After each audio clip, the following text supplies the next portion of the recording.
are there moments in the family where it doesn't, we talked about this earlier, but are there moments where it doesn't go so smooth? It seems that it's been incredibly smooth within the family. Yeah, I mean, I think every family deals with it, obviously. Right. We're not immune to it. I think that I have to credit my father with his wisdom. He's a very fair person. I mean, he would, the last thing he'd ever do is sense or that one of the kids was getting a raw deal relative to his time or his efforts. And so, but I think everybody's in a good spot in terms of where they are.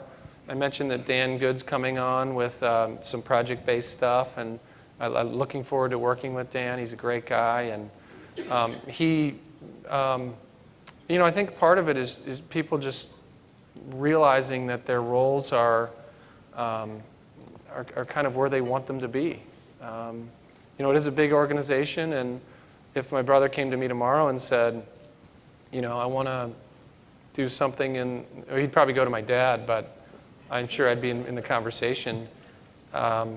He'd probably, take a hard look and say, all right, well, let's figure this out. And so, I think it comes down to being very lucky with where the siblings are or were in their lives when this deal first started, and then how it's continued to evolve where, like my brother has something that he's passionate and successful at doing that isn't about, winning baseball games.